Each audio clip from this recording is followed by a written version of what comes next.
Good evening, everyone, and welcome. My name is Brittany Bark. I'm the Senior Director of Development for the Rutgers Addiction Research Center.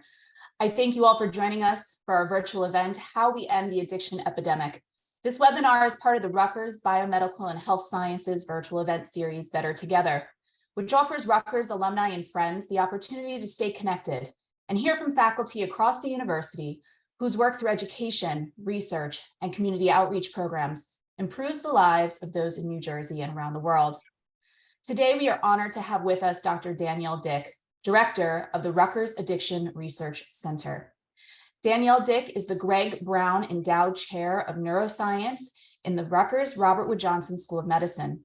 She was recruited to Rutgers University in 2022 to create and lead the university-wide Rutgers Addiction Research Center within the Brain Health Institute.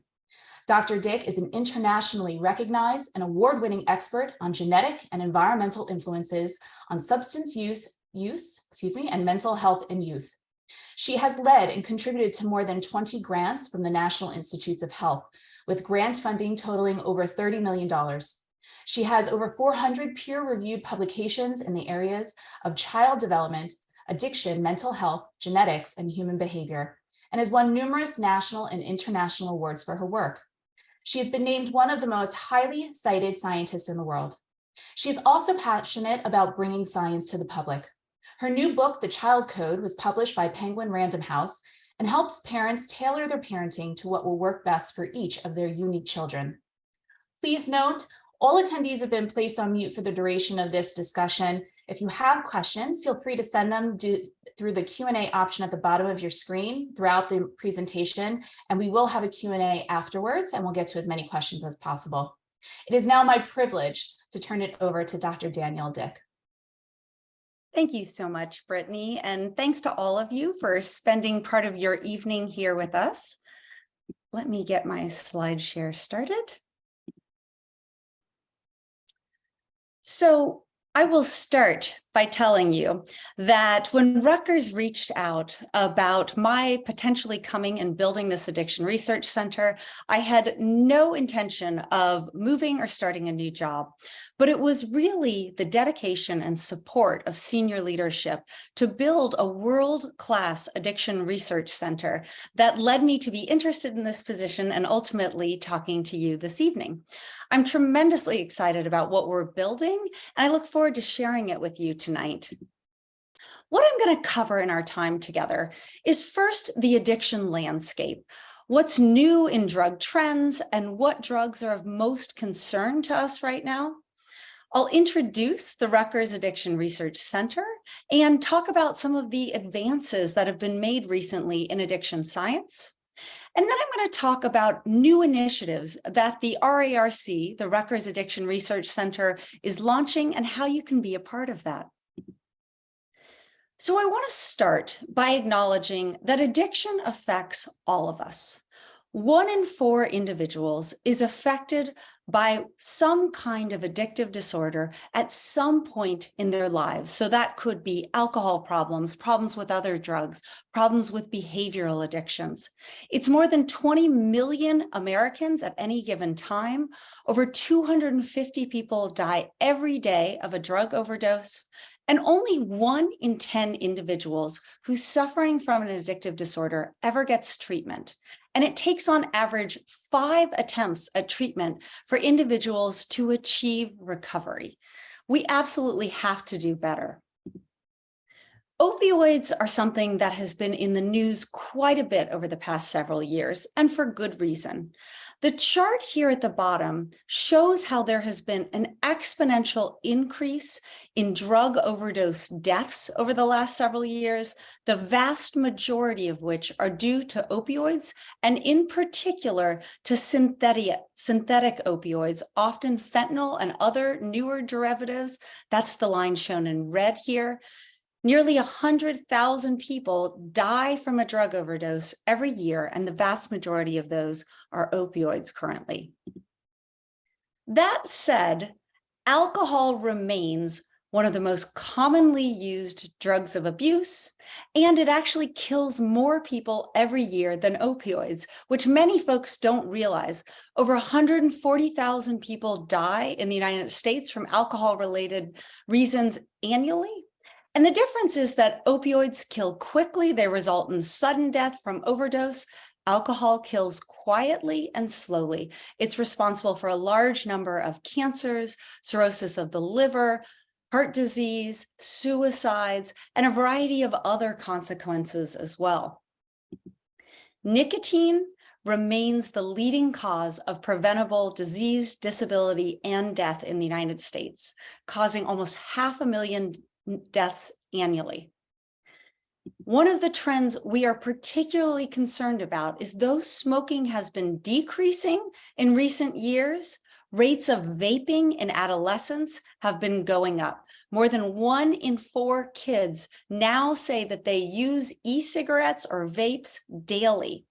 They come in fun shapes and sizes and colors, and many youth and many of their parents don't realize that a single vape can contain as much nicotine as an entire pack of cigarettes. Cannabis is something that we're watching very carefully. The majority of states have now legalized cannabis, either for medicinal or recreational purposes. It's the most commonly used federally illegal drug in the United States. And as it has become more accessible and legalization has spread, many people think that cannabis is harmless or not addictive. But in fact, 3 out of every 10 people who use marijuana regularly develop a marijuana use disorder. And one of the trends that we find many people don't realize, part of what's contributing to this, is that if you look at how strong marijuana was in the 70s, 80s, 90s, the percent of THC, which is the active ingredient in marijuana, it's what gives it its psychoactive properties, it was about 3% up until the early 2000s. And then as states began to legalize and growers began to experiment with new strains, what we find now is that on average, the marijuana that's available today has a THC concentration of 25%. So this is a drug that is over 8 times stronger than the marijuana that many of us think of when we think of our youth or individuals who might have experimented. It's a very different, far more potent drug. And not only that, but edibles, which are of course very attractive to youth, have THC levels of 80 to 90%.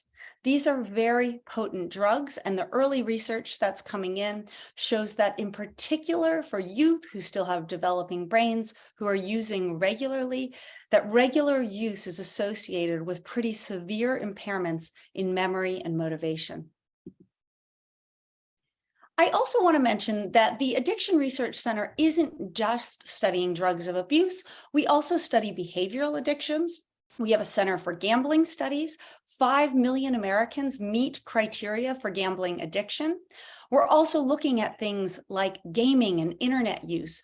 Almost half of teens today say that they use the internet almost constantly, that they feel addicted to their phones. Even a higher percentage of their parents are concerned that their teens are addicted to their phones.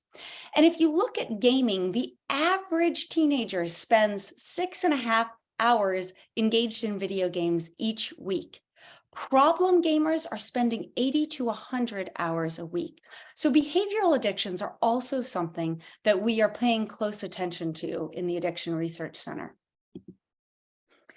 Part of what makes addiction so difficult to curb is that it's such a complex problem.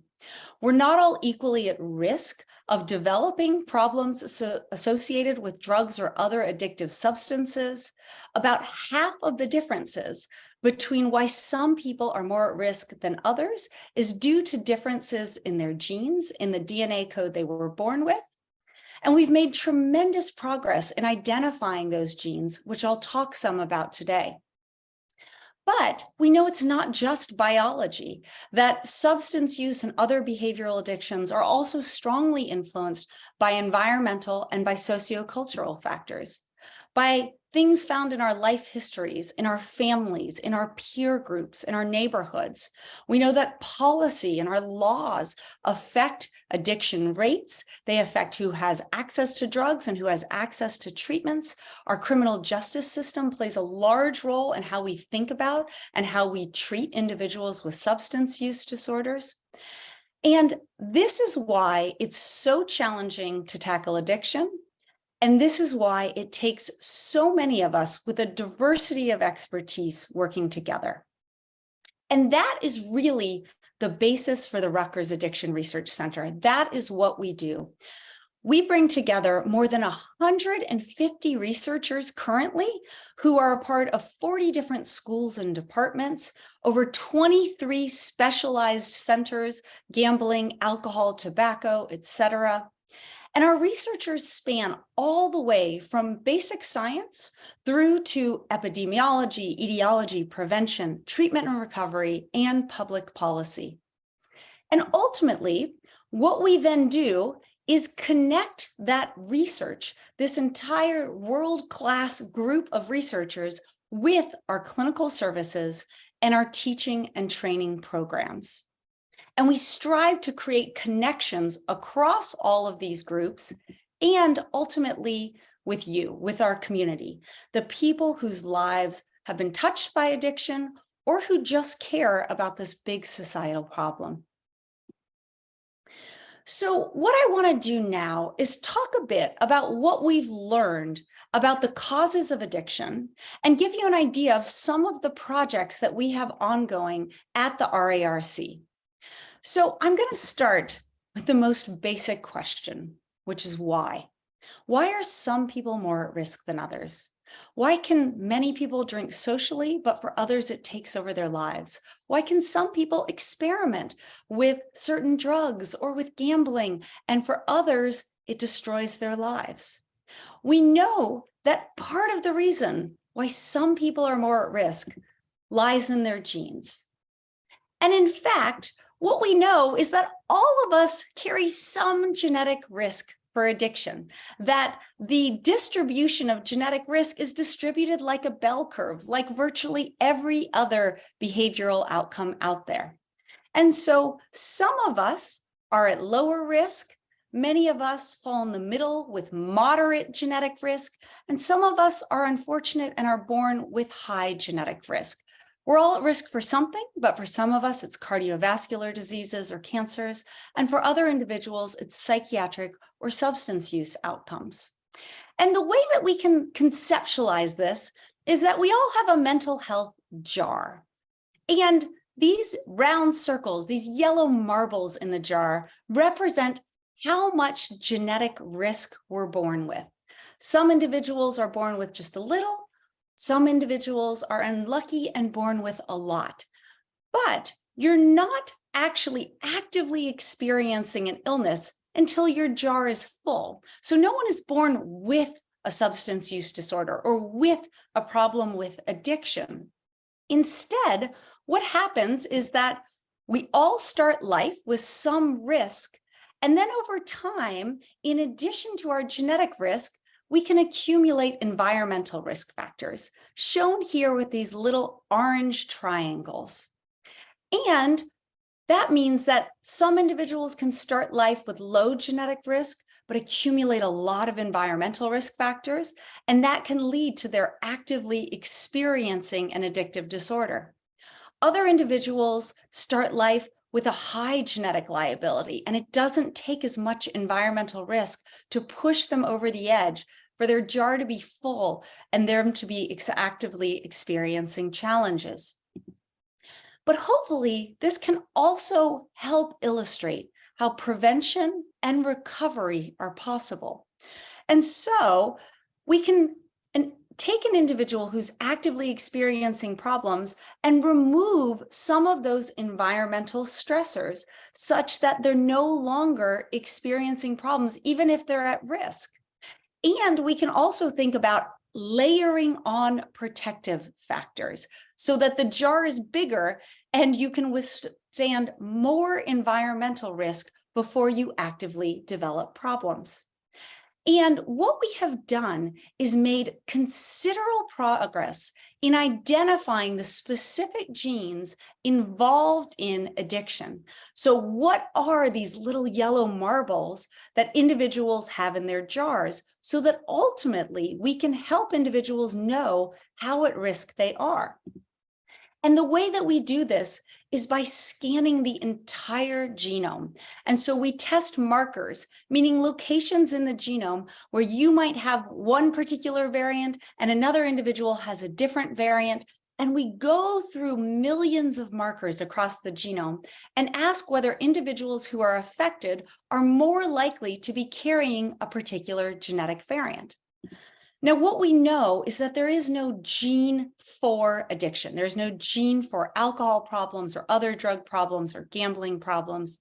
Instead, what there are thousands of these genetic variants spread throughout our genome, each of which just has a small effect on its own.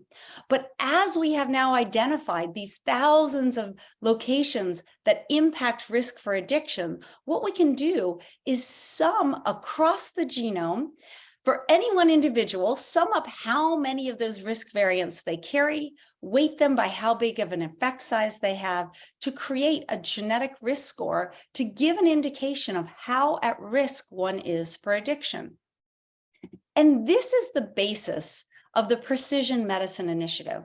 It was announced in 2015 as part of President Obama's State of the Union address.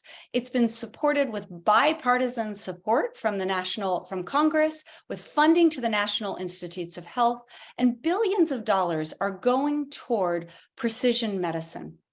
And the idea is that right now, when most of us go to the doctor, is when something is wrong. And very often we don't immediately go to the doctor when something is wrong. We wait and see if it'll get better on its own first. And it's only once things have gotten worse that then we go to the doctor. And of course, this is what we very often see with substance use disorders. Individuals will try and manage it on their own. And it's only when they get to a more severe point that they might go in for treatment. And of course, then what happens is that there's a trial and error process of trying to figure out what's going to work best for a particular individual. And this entire process is very costly for the individual who's struggling, for their family, for our healthcare system. And the idea of precision medicine is that we have a tremendous amount of information in our genomes about what we are at risk for. And this should enable us to move treatment of addiction and other biomedical conditions from a model that is treatment-based, you go in when something is wrong, to one that is personalized, predictive, and preventative. And that is the promise of basic science. And it's why we have a large basic science community of researchers as part of our Rutgers Addiction Research Center. They're studying everything from genetics to brain networks, so we can better understand what happens in the brain that leads to addiction. And this enables us to better understand the biology of addiction, which will allow us to develop better pharmaceutical interventions to treat addictive disorders. And it will also allow us to use this information to develop more effective prevention and intervention tailored to an individual's risk profile. Because we know a lot about how genetic predispositions influence addiction. So we are all born with a genetic code, and that influences the way that our brains are wired. And this contributes to differences in how we process rewards and consequences and fear and frustration. And it contributes to what many of us think of as personality, individual differences in our natural tendencies that are a reflection of differences in the way our brains are wired. And these differences then influence the way we interact with the world, the environments that we seek out, the peer groups that we seek out. And these environments then feed back to further influence brain development. So we know a lot about the pathways by which genes can contribute to these complex outcomes like substance use disorder. I find that one of the biggest misconceptions about genetic influences on addiction is that it refers purely to how our bodies respond to a drug.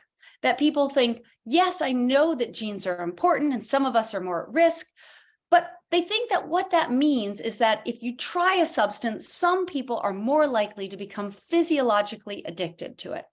And there is a little bit of truth in that. There are some genes that influence metabolism and physiological response to a drug that do play a role in how at risk an individual is.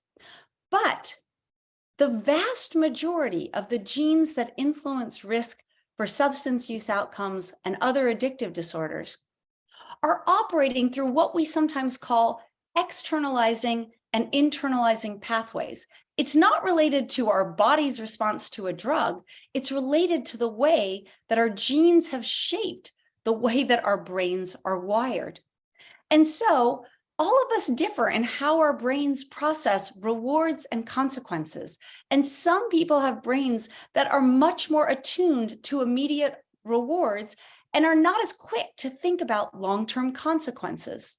And this shows up in what we sometimes call impulsivity or sensation seeking. In addition, we know that our brains influence how we process and respond to anxiety and to fear. And some of us have brains that are quicker to worry. And we know that this can lead to using substances as a form of coping. And so, in fact, individuals who are carrying genetic risk that influences impulsivity are more likely to experiment with substances when they're younger and develop earlier ages of onset of substance use disorders. Individuals who are more prone to addiction through anxiety proneness pathways are more likely to develop substance problems a little bit later in life. And by understanding these different pathways by which our genes, now we know about how they influence our outcomes, what it enables us to do is to think about how we can use this for prevention and early intervention. And so we know that no one wakes up one morning, discovers they've had an onset of substance use disorder, that traits like impulsivity show up very early on. They are the kids that are dangling from the tops of trees and giving their parents heart attacks and ending up in the ER a lot. And we know that this more impulsive child is more at risk of being this person if you fast forward a decade.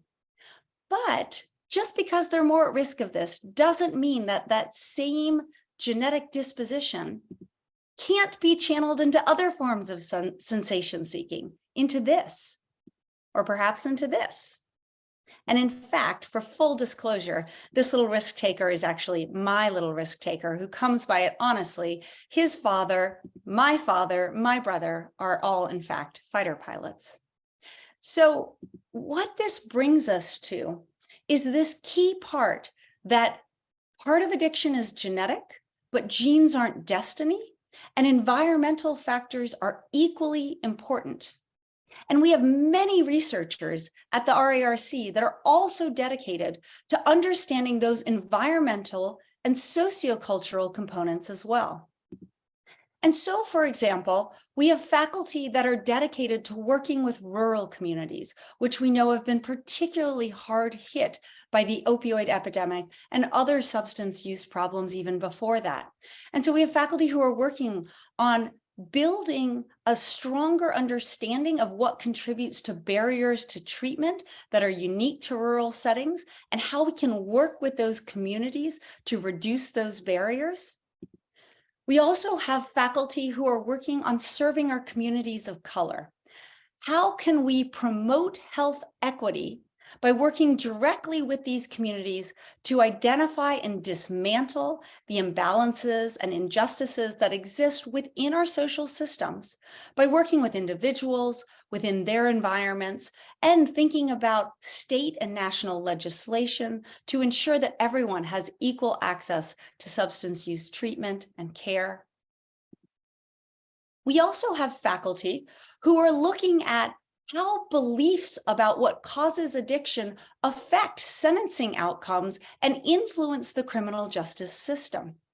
And interestingly, some of this work has found that having a stronger understanding of how genetic and social factors impact addiction reduces public endorsement of harsh sentences for individuals who are struggling with substance use disorders. We also have faculty working on how we can advance treatment for addiction. And so, for example, one of the ongoing projects is looking at the inclusion of mindfulness alongside medication-assisted treatment for opioid use disorders. And what we found is that when you introduce mindfulness alongside other treatments, you find greater reductions in physical pain and ability to manage stress, and actually improved treatment outcomes. Finally, we have faculty that are working on how we can support better drug policy. And so, for example, several of our faculty recently contributed to what was signed into a bill, the Mainstreaming Addiction Treatment Act, which makes buprenorphine treatment for opioid use disorder much more readily available. It removes the requirement that doctors had to get waivers to be able to prescribe medications for individuals struggling with opioid use disorder. So this is just an illustration of how the RARC works across the translational spectrum by bringing together expertise that ranges from basic science to prevention to treatment to public policy. Because how we end the addiction epidemic is by working together, is by tackling this complex problem from all angles. And what is shown here is a word cloud made up of the key words, the key areas of expertise of those 150 researchers who are currently at the Rutgers Addiction Research Center working to curb the addiction epidemic. So you have a sense of the incredible breadth of expertise that's represented. I want to shift now to talking about new initiatives at the RARC and how you can be a part of that. So the RARC is not a place. The idea is not to bring all of these addiction researchers and clinical services together into a single building. That wouldn't be feasible. And in fact, what we want are researchers and services that are spread out throughout the state of New Jersey. Instead, the RARC is a community. And so the home of the RARC is actually through our website, which we recently launched over this past year. If you hold up your phone and scan the QR code there, it will take you directly to the website, addiction.rutgers.edu. It is the home for all things addiction related going on at Rutgers. Rutgers can be a tremendously challenging place to navigate because it is so spread across the state. And so what we have done is try to simplify that. So you can go to the RARC website and you can learn about ongoing research. You can search for keywords to find individuals and ongoing projects in areas that are of interest to you. In addition, we have a whole section about the clinical services that are offered throughout Rutgers Health, because what we want to do is make it much easier to get help for loved ones who are struggling and to understand what is the scope of different programs that are available. So we're here to help navigate that, and you can find that through our clinical services link. In addition, there's opportunities if you want to participate in research. We have projects listed that are looking to recruit individuals to be part of these research discovery studies. And one of the things that we're particularly excited about and working on launching right now is the RARC Research Registry. And this is being developed in partnership with leadership at the University Behavioral Health Care, which provides much of the outpatient and inpatient care for substance use disorders across New Jersey, as well as the expansive Robert Wood Johnson Barnabas Hospital system, and with you, our community and community partners. We see more than 20,000 patients who are navigating some substance use disorder or other addictive challenge through our hospital system every year. And what we want to do is create a community between our researchers, our clinical providers, and our patients, so that you know when you are getting treatment through Rutgers Health, you are connected to this world-class group of researchers. You can be a part of contributing to and advancing these discoveries, and you can then get first access to research findings in the form of newsletters about events and new discoveries, and to know that we are going to be implementing those and inviting individuals to be a part of new experimental treatments and research projects. And so what we really want to do is create this cohesive community across the many entities that are related to addiction in Rutgers Health. You can go to our website and find information about ongoing events related to addiction, both offered through Rutgers and our community partners. We've hired a communications coordinator who also maintains a social media presence, so you can follow the Rutgers Addiction Research Center on Facebook, Twitter, LinkedIn to get information about new research findings and other sorts of events and ongoing activities. At the bottom of every one of our pages, there's an opportunity to sign up for our newsletters, which we will put out on a semi-regular basis across the year, with new findings coming out in the area of addiction. And in addition, if you're so inclined, there's also information about how you can give to support the RARC and build out our ability to conduct groundbreaking research, advanced clinical care, and training programs. Because the challenge with addiction treatment right now is that today, everyone who enters treatment has a different history and a different set of risk factors. As we are learning more about how genetic factors, brain networks, physiology, behavioral, environmental, sociocultural factors all come together to contribute to addiction, what we're going to be able to do in the future is to better differentiate and treat people based on their unique risk profile.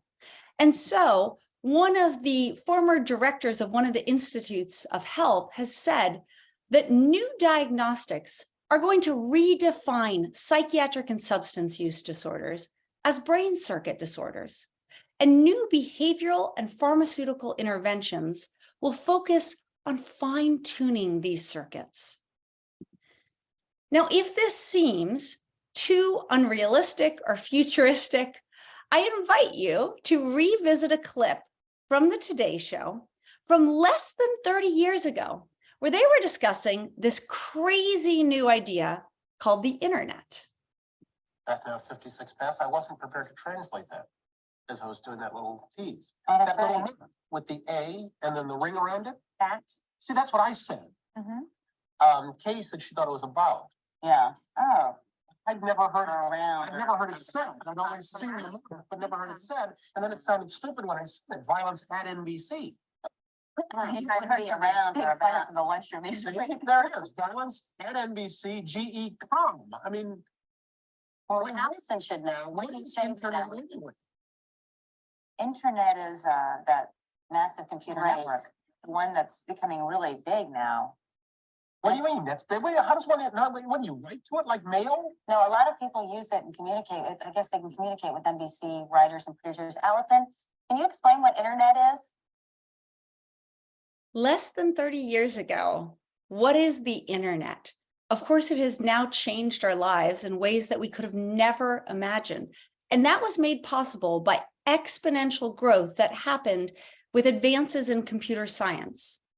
Consider that genetics is now experiencing exponential growth, the only field to outpace the advances that we've seen in computer science.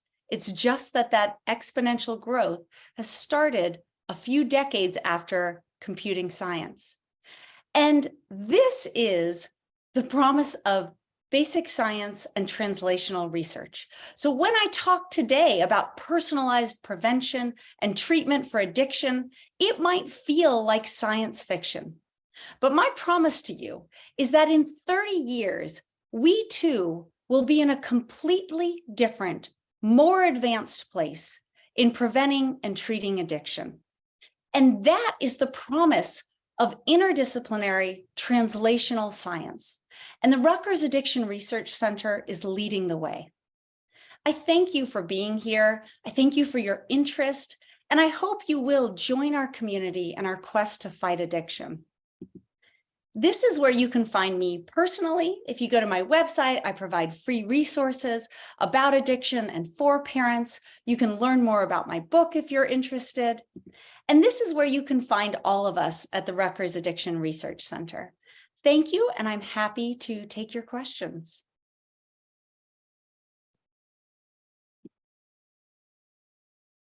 Thank you, Dr. Dick, for that overview of the Rutgers Addiction Research Center. It's incredible the work that we do here and how it is going to absolutely change the lives of many in our community for the better. So we do have some questions that came in prior to the event, and we have some online. So I'll start off if you're okay with that. One of the questions that came in is, how is the Rutgers Addiction Research Center different from other programs that are currently available? Thanks for that question. I'm so glad you asked, because it gives me an opportunity to really emphasize how different and exciting what we're doing is, which is that there are a number of smaller centers focused on particular aspects of addiction across the country. And so there are research centers that, for example, might focus on the basic science piece, or that might focus on health equities.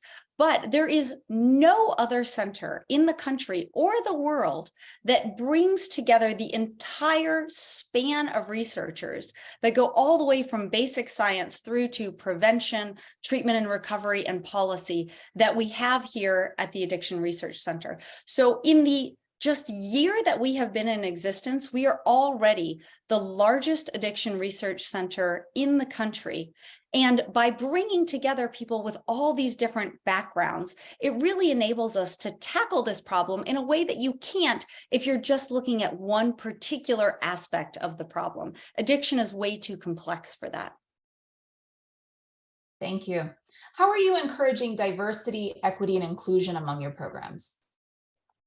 Absolutely. I'm so glad you asked that. That has been one of the things that we've been thinking about centrally as we launched the RARC.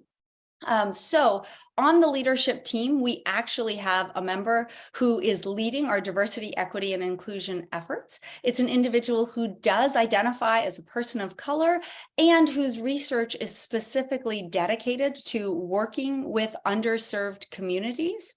And so what we want to do is ensure that as we are building out our programming, as we're thinking about our research, what communities we're working with, what the distribution of our researchers look like. We want to ensure that everyone feels represented and like they are a part of the Addiction Research Center. And so we're being very intentional in our efforts. We actually are about to have a survey go out to our community shortly, asking where they see the needs and the gaps and how we can specifically think to address the needs that our community is telling us they want us to focus on when it comes to expanding diversity, equity, and inclusion. Great. How will you measure success of the Rutgers Addiction Research Center and progress over the next 5 years? So I'm a researcher, and so I'm all about measuring things. And in fact, one of my commitments when I took this job is that every year we would create an annual report and get information out about what programming we had been doing, where our research was, where our clinical services, our training programs are. And so we've already, done a tremendous amount in this first year, but really all that's done is lay the foundation for where we want to go. And I'll tell you, places that I see us going are growing the research program. We have a lot of excellent researchers here, but fortunately, we also have a commitment from leadership to continue to recruit in areas where there is additional need and where we can grow and build our strength. And so, for example, we're looking at individuals who are focused on cannabis for some of the reasons that I talked about earlier with respect to the changing cannabis landscape and legalization, and wanting to be at the front of the curve of understanding that, especially as New Jersey has recently legalized cannabis. So we're going to be doing targeted research recruitments. In addition, what we're really thinking carefully about is how we can make sure that our research is connected to our clinical services and to our training programs. So I really spent the first year that I've been here getting to know the key players and leadership across this and understanding where we are right now, which is that we have a lot of exciting things going on, but we have tremendous room for growth. And in fact, new individuals have been hired to lead different aspects of building out clinical services and the training programs. And so what we're going to be doing is strategically looking at where are the places where there's need, where are the places that perhaps, we need to think a little bit more about bolstering our programming, and how can our researchers both help support cutting edge evidence-based programming being integrated into all of our clinical care, and how can our clinical care providers be essentially feeding information back to our researchers about these are areas where we see need, and let's make sure that our research is focused on the highest priority areas. Great. What do you believe are some of the biggest challenges that you'll face over the next couple of years, and how can we be prepared for those? So some of the challenges that we're facing are that the landscape of drugs changes so quickly. And so we sometimes liken it to a whack-a-mole kind of thing. And so there are different drugs which have been problematic at different points in time. And one of the things that we want to do is stay in front of some of these trends. And we have an amazing ability to do that because of our close connections between Rutgers, our clinical service providers, and our state partners. And so because of that, that enables us to know what is going on. And in fact, our emergency departments are a great place where they're often the first line of defense for seeing what kinds of problems are showing up there. And because we work closely with them, we are then able to be thinking about not just how do we bolster our clinical programming, but how do we bring our research to bear on that and then focus it on pressing problems. And so the fact that I actually see cannabis use and vaping as being continued issues that are likely to grow over the next few years, particularly with youth. And so these are areas that we're actually trying to get in front of. So we actually have a question. We had it come in, but we also have a similar question that just came through. How are you extending the research and the clinical care to, let's say, the younger populations, not just alcohol and drugs, but technology, cell phones, laptops, gaming, et cetera? And how are we able to control that? Yes, so this is behavioral addictions is one of the things that we're thinking a lot more about now. Of course, this has come on quickly. I showed the internet clip. Now we have an entire generation of kids who are growing up without ever having known a world where they didn't have supercomputers in their pockets and access to technology constantly. And the interesting thing is that technology, the same things that hook you on TikTok, the brain shows the same response as it does to drugs. And when you think about things that are addictive, whether they are drugs or whether they are technology, what they do is they're rewarding, and our brains are wired to respond to reward. It's an evolutionarily advantageous thing.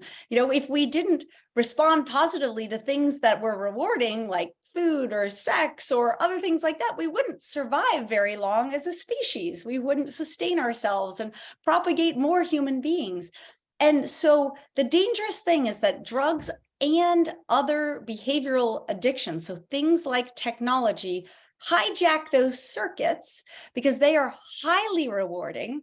And in fact, it turns out that scanning TikTok videos is often more rewarding than interacting with parents or sometimes friends. They could be a little predictable, rewarding sometimes, sometimes not so much. And so you can see how especially developing brains get sucked into addictive substances now, which we find in technology. One of the things that we are trying to do is actually turn this on its head. And so we know that, for example, youth hate to engage in anything that sounds like prevention, whether it's about drugs or whether it's about anything else that they feel like adults are trying to prevent them from doing. But it turns out what they love to do are fill out surveys and be on their phones and questionnaires about themselves. And you see this in what's your favorite superhero, or what superhero you most like, or what kind of dog breed are you most like. So what we are doing is we are working on prevention programming that essentially, the mom and me calls chocolate covered broccoli. How do you get something that's good for individuals to them in a way that's appealing? And so what we're looking at is using technology, the very same things that make them addicted to TikTok, to in fact get health-related messages and to promote healthy behaviors and outcomes to our youth. So those are some of the creative ways that we're attempting to both think about technology and what are candidly, technology has advanced faster than our regulation. What do we know about how it affects the brain? How can that help us with smart policy and with helping parents who are trying to navigate this with their kids? And how can we use what we're learning as a creative way to actually introduce healthier practices and prevention in our kids? Thank you. That's good to know, with all the kids that have cell phones these days and are gaming out there. Another question is, how is the Addiction Research Center working with state and community partners to help families and individuals in need of assistance? Absolutely. So that was one of the things that candidly attracted me to Rutgers, and is another very unique aspect of the Addiction Research Center, and really the opportunity that exists here in New Jersey. With Rutgers being the State University of New Jersey, we have a very close working relationship with the state and with the divisions that are focused on and that are thinking about how do we do substance use and mental health prevention, intervention, treatment. And so because of that, what we have is a very tight connection and pipeline between when the state wants to implement evidence-based programming, we can essentially provide information on that. We can help with studies and surveys about what is the landscape and the patterns that are existing across New Jersey. And when new programs are implemented, we can also help with evaluating those and seeing how effective they are. So there's a variety of ways that we're actively partnering with the state, and that many of the Addiction Research Center researchers who've been here longer than I have several of these connections, and then we're working on building them as well. So it's in a similar line, are there any updates on collaborations with the state using Purdue settlement funds? And I'm not sure if everybody's aware what that is. Yes, so the settlement funds refer to the fact that New Jersey, with several other states, has been part of a settlement in which millions of dollars over the next several years are going to come to the state. And it is coming from the companies that propagated the opioid epidemic. And the idea of those funds is to support individuals and communities that have been so adversely affected by the opioid epidemic. One of the advantages of the Rutgers Addiction Research Center is that it does centralize all of these researchers who are working in everything from basic science to policy and treatment in a single place. And so actually what we did is we put together during that open period where the state essentially said, give us your ideas. Anyone can submit ideas for what we should do with these funds. What we did is we had more than 50 leadership, faculty, clinical providers all come together across Rutgers and put in a proposal for how what we'd like to do is to partner with the state and say, let's all form a collaboration whereby we can work with communities that are trying to address treatment and policy and prevention in their neighborhoods. We can work with them on what are the best evidence-based practices. We can work with them on evaluation. We can help contribute to this. And so we have submitted that to the state. You might have seen recently Governor Murphy signed into law the fact that we are going to be working on these settlements. There's an advisory committee, and there are several Rutgers faculty who are related to and a part of the RARC who are on that.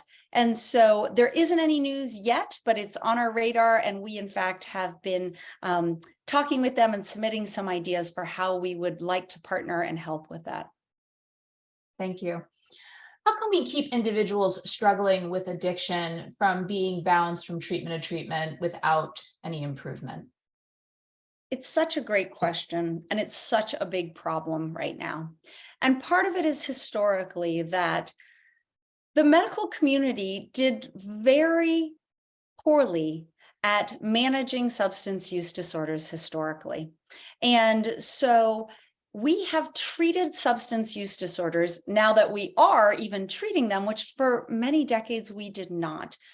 And now that there is an awareness and there are programs like those offered through Rutgers, the challenge is that many times substance use treatment, and this is true by providers and insurance companies, is still treated as an acute condition. We think of it like coming in with a bleeding arm, where we're going to patch up your arm, give you some ointments, medicines, and then the idea is it's healed, it's all better, go back to your life.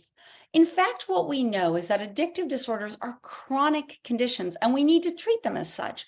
So we need to not just patch up a bleeding arm when an individual is in an acute state of problems, but we also need to work on sustained care. So if you have type 2 diabetes, you don't just take 30 days or 90 days to measure your sugar levels and then eat accordingly. You in fact know that this is something that you're going to have to manage for a lifetime. And that is the shift that needs to happen in addiction treatment, so that it isn't short period of treatment, you're all better, we're going to just send you on your way. But we can think about it about how can we support individuals in their recovery long beyond for example, inpatient short stay.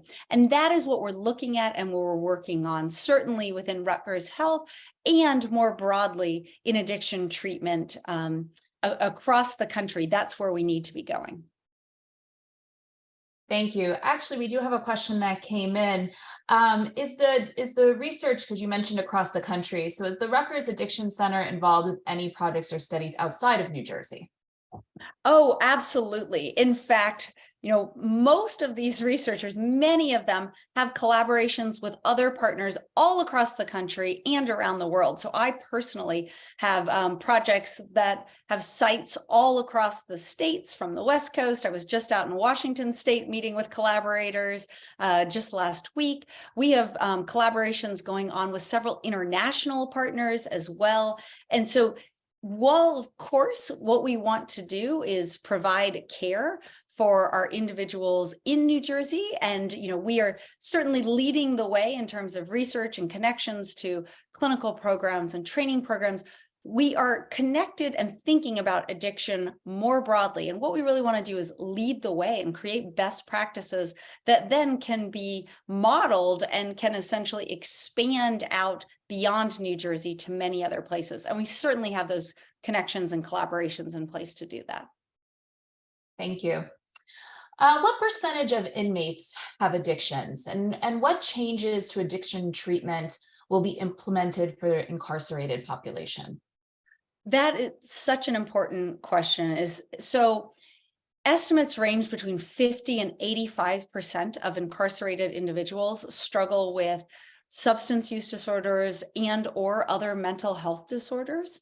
And so what we're, of course, really doing is taking a hard look at how we think about treating our incarcerated population and using that time to also get them the care that we need. And I am incredibly proud to say that Rutgers is one of the programs that is leading the way in that. And so one of the very unique programs that we have, because Rutgers also provides the clinical care to individuals who are incarcerated across New Jersey. And so this provides an opportunity to get them the care that they need. A unique program that Rutgers is actually known nationally for among the recovery community is our peer recovery specialists, who are individuals who themselves were incarcerated and who struggled with substance use disorders and are now successfully living in the community in recovery. They are matched with individuals who are still within the system before they are released, so that they can start working with them on how they're going to maintain their recovery. We, of course, implement medication-assisted treatment or other forms of treatment while individuals are incarcerated, and then their recovery specialists work with them on how they're going to sustain that. They are there to meet them when they are released and to essentially help them transition and get connected to community programs. And it's really an example of best practices for how we should address substance use in our incarcerated population. And the other really nice piece is that then we have researchers in the RARC who have evaluated those programs and show that it is associated with more successful outcomes for individuals as they return to the community. So I think this is a great example of one of the ways that we are leading in how we create best practice models that now other places can also emulate and learn from. Amazing. I think we have time for one more question. If we didn't get to your question, we will have a follow-up email being sent out. Please feel free to put in questions and send them back to us, and we'll be happy to go and try to answer all those. So for the last question of the evening, what are key physiological metrics that aren't currently measured that could help measure success as a patient is trying to recover from addiction? So psychological metrics. So it turns out there's a whole series of metrics that we can and should be measuring. And this really gets back to precision medicine, as I was talking about it earlier. So right now, very often, if we follow individuals in the recovery process, what we essentially look at is, have they relapsed or not? Are they using or not? And we can do so much better. And so just as an example, some of the things that we're talking about are looking at how genetic, how neuroimaging, so understanding brain networks, as well as digital technologies can help with understanding how at risk individuals are for return to substance use. So we can identify when individuals might be at risk for relapsing and intervene early. So one example of that is, we talked earlier about technology and how we can also try and use technology for good, about what we sometimes call digital phenotyping, meaning through smartphones, through wearables, we can track individuals once they finish treatment and are returning to the community to see how they're doing. How are their craving levels? How is their sleep? And that can essentially alert us to when there might be problematic patterns, so that we can get those individuals back in contact with clinical providers. And so these are ways that in the future, what we're thinking about is, how do we do a much better job of both understanding who's most at risk due to some of the things that we talked about, genetics, due to neuroimaging, looking at how well their brains are recovering from substance use, and also through using digital technologies to look at levels of craving and other kinds of things as individuals are moving into recovery. So we're doing a lot of exciting things that I think will be really groundbreaking and are going to change the way that we think about addiction treatment in the future. And it's all coming. That's research that's underway right now. Dr. Dick, thank you so much for joining us this evening and giving our alumni and friends an opportunity to learn more about what's going on at the Rutgers Addiction Research Center. Do you have any other closing thoughts before we end this evening? Only to thank everyone again for being here. I know that our evening time is precious, and so the fact that you would spend time learning about what we're doing, it means a lot to me. And we know that addiction affects all of us. And so I am very grateful whether you are someone who has had addiction in your family or you're someone who just cares about this issue and how it's impacting our youth and individuals in our communities. Thank you for being here. I hope that you will join us and become a part of our community and visit our website at addiction.rutgers.edu, because at the end of the day, the way that we end or at least curb the addiction epidemic is by all working together. It's by researchers who work across all of these areas and by connecting with our clinical service providers and our community. So thank you for being here. Thank you again for joining us this evening. And we will have a follow-up email that will have information about the Addiction Research Center and ways that you can get involved and support, as well as if you have any questions, we'd love to be able to connect with you. This is also Rutgers Giving Week, a week that we all come together as a community to help support areas at the university that we're most passionate about. If that's of interest to you, please go to givingdays.rutgers.edu. Thank you again for joining us this evening, and we hope to see you at the next event. Thank you.